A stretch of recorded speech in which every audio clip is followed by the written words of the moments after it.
पता चल ही गया किस चीज ने खींचा टाइटन पनडुब्बी को टाइटैनिक के मलबे के पास, और ठीक उसके आसपास हुआ इम्प्लोजन और पनडुब्बी अंदर ही अंदर चिपक गई और साथ ही चीथड़े उड़ गए अंदर बैठे अरबपतियों के।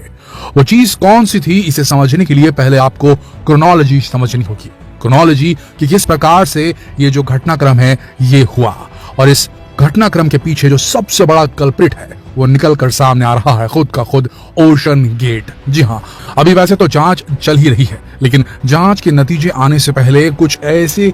पॉइंटर्स सामने आए, कुछ ऐसे क्लूज सामने आए हैं जो साबित करते हैं कि इसमें गलती कहीं ना कहीं पनडुब्बी की ही थी। जी हाँ दोस्तों, आपको बता दें रविवार को यूएस नेवी जो थी उसे एक कैटास्ट्रोफिक इम्प्लोजन का साउंड उसने कैप्चर किया था, लेकिन वो जानते नहीं थे कि किसका है। ये ठीक उसी वक्त का था जब समझ लीजिए कि टाइटन पनडुब्बी का संपर्क उसकी मदरशिप पोलर प्रिंस से टूट गया था। जी हाँ दोस्तों, टाइटन पनडुब्बी जिसके अंदर 5 अरबपति सवार थे, वो एक मदरशिप के साथ समंदर में चल रही थी। मदरशिप सतह के ऊपर रहती थी, पोलर प्रिंस उस मदरशिप का नाम था, और उससे कनेक्टेड जो ये सबमरीन थी ये नीचे उतरी थी टाइटन नाम की मलबा देखने के लिए, टाइटैनिक के रैकेज का टूरिज्म करने के लिए। 8 घंटे का ये डीप डाइव था जिसमें 4 घंटे ऊपर से नीचे और नीचे से ऊपर जाने के लगने थे और 4 घंटे मलबा दिखाने के लगने थे। लेकिन खबर जो सामने आ रही है वो कुछ इस प्रकार से है। यूएस नेवी को एक कैटास्ट्रोफिक इम्प्लोजन की ऑडियो प्राप्त होती है उनके सोनार डिवाइसेस के ऊपर में, और उसके बाद खबर आती है कि 5 बहुत ही एमिनेंट अरबपति जो हैं वो समंदर की गहराइयों में कहीं खो गए हैं, उनकी पनडुब्बी नहीं मिल पा रही है जो टाइटैनिक टूरिज्म के लिए गई थी। तभी यूएस नेवी को जैसे खबर मिलती है, तुरंत कैनेडियन जो रेस्क्यू टीम है उससे बात करती है और कैनेडियन टीम भी इसमें लग जाती है। एक सघन ऑपरेशन चला जाता है, सर्च ऑपरेशन चला जाता है, जिसमें आखिरकार जो कैनेडियन टीम है, जो कैनेडियन नेवी है, उसकी आरओवी को रिमोट ऑपरेटेड व्हीकल एक होता है, एक ऐसी छोटी सी रोबोटिक डिवाइस जिसे समंदर के अंदर उतारा जाता है, और वो जब स्कैन कर रही थी टाइटैनिक के आसपास, उसके मलबे के आसपास के इलाके को, तब उसे वो जगह दिखाई देती है जहां कुछ ऐसा दिखता है जैसे वहां कुछ फटा है, कुछ इंप्लोड हुआ है, और उसी के आसपास मिलता है उसे टेल कोन,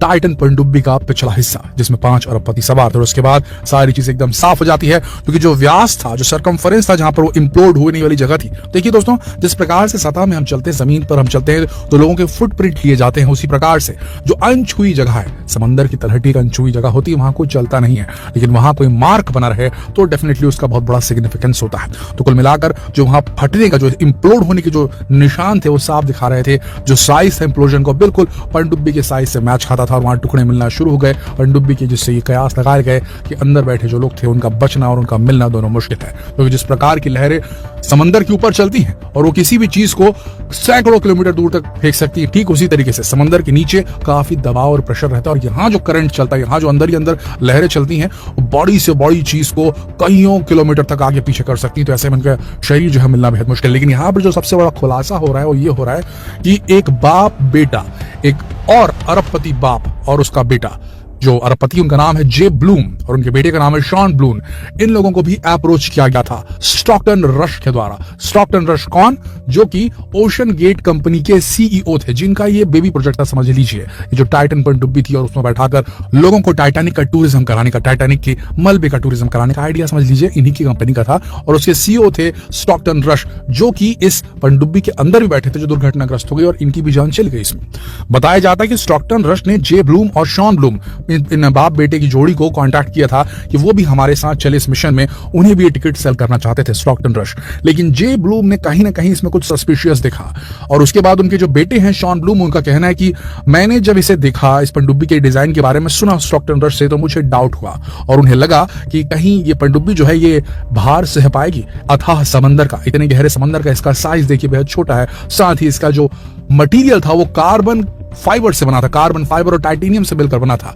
और खुद स्टॉकटन रश ने, और ऐसे कई सारे वीडियोस भी इंटरनेट पर अवेलेबल हैं जहां स्टॉकटन रश कहते हुए सुने जा रहे हैं कि हम रूल्स ब्रेक कर रहे हैं, हम ऐसे मटेरियल की तलाश में हैं जो ऐसी पनडुब्बी बनाए जो कम बजट में हमें समंदर की सतह के नीचे, एकदम नीचे तलहटी तक लेकर जाए, और उसमें उन्होंने सफलता प्राप्त कर ली है, ऐसा उनका कहना था। बाद में जे ब्लूम, जब उनका इंटरव्यू सामने आया, ये जे ब्लूम और शॉन ब्लूम थे, ये भी उस पनडुब्बी में सवार होने वाले थे, लेकिन एंड टाइम में इन्होंने टिकट लेना अपना कैंसिल कर दिया और इन्हीं की जगह पाकिस्तानी बिजनेसमैन शहजादा दाऊद और उनके बेटे 19 साल बेटे थे उनके, वो शामिल हुए उसमें और उनके अब वो अब नहीं रहे। तो जब ये खबर उन्होंने पढ़ी जे ब्लूम और शॉन ब्लूम ने कि जिस सीट पर शायद वो दोनों होने वाले थे, ये दोनों बाप और बेटे होने वाले थे, उनकी जगह कोई और बाप बेटा शहीद हो गया है इस पनडुब्बी की जो है एक्सीडेंट में, तब वो सामने आया और उन्होंने बताया कि हमें भी इसका ऑफर आया था और हमने इसे खारिज कर दिया था सिर्फ इसलिए कि हमें डाउट थे इनके पनडुब्बी के डिजाइन में, और आखिरकार हमारा वो फैसला सही साबित हुआ। दोस्तों देखिए, जो कार्बन फाइबर होता है उसको बनाते वक्त अगर उसमें कहीं भी कुछ इंटरिम फॉल्ट आ गई, डेफिसिट आ गई, तो एक छोटा सा जो डिफेक्ट है ना, उसके थ्रू पानी, सोचिए 115 मिलियन पाउंड का जो ऊपर वाटर कॉलम का जो वेट है वो एक साथ पड़ेगा उसके ऊपर, एक छोटा सा भी छेद कहीं कुछ हुआ, कोई भी डिफेक्ट हुआ, उसको फाड़ कर चीर कर पानी अंदर घुस जाएगा, क्रश कर देगा। वही हुआ इनके साथ, ये नहीं बच पाए। कार्बन फाइबर और टाइटेनियम के साथ में जो इन्होंने बॉडी बनाई थी, डिजाइन दिया था जो इस सबमरीन को, उसी में फॉल्ट है, ज्यादातर लोगों का ये कहना है, क्योंकि जितनी भी सबमरीन चलती हैं अभी के टाइम में जो समंदर के अंदर ऑपरेट करती हैं वो मेटालिक होती हैं, जबकि ये मेटालिक नहीं थी पूरी तरीके से। सबसे बड़ी बात, जो कंपनी ओशन गेट जिसने टाइटन नामक पनडुब्बी बनाई थी, इसको सर्टिफाइड नहीं किया गया था। जी हाँ, किसी भी अथॉरिटी ने इसे सर्टिफाइड नहीं किया गया था। देखिए, दूसरे लोग भी हैं जो कि समंदर के अथाह गहराइयों में जा चुके हैं, वहां एक्सप्लोरेशन का काम कर चुके हैं, लेकिन उनकी वेसल्स को एक्सपेरिमेंटल वेसल कहा जाता है। एक्सपेरिमेंटल वेसल में जो वेसल बनाने वाला है, जो उसका मालिक है, जो उसकी टीम है, वो खुद जाए तब तो ठीक है, ऐसा होता है, नॉर्मल बात है। खुद जेम्स कैमरून जिन्होंने टाइटैनिक बनाई थी, फिल्म बनाई थी और पॉपुलर हो गया था टाइटैनिक, जेम्स कैमरून ने खुद कई बार सबमरीन के थ्रू जा करके टाइटैनिक का मलबा देखा था और उसके बाद उसका स्ट्रक्चर सतह के ऊपर बनवाया था और फिल्म बनाई थी। तो उनका कहना है कि मैंने एक्सपेरिमेंटल वेसल बनवाया था खुद का पर्सनल, और वो सर्टिफाइड नहीं था, कोई बात नहीं, एक्सपेरिमेंटल था, लेकिन मैं उसमें खुद बैठ के गया था। मैंने किसी को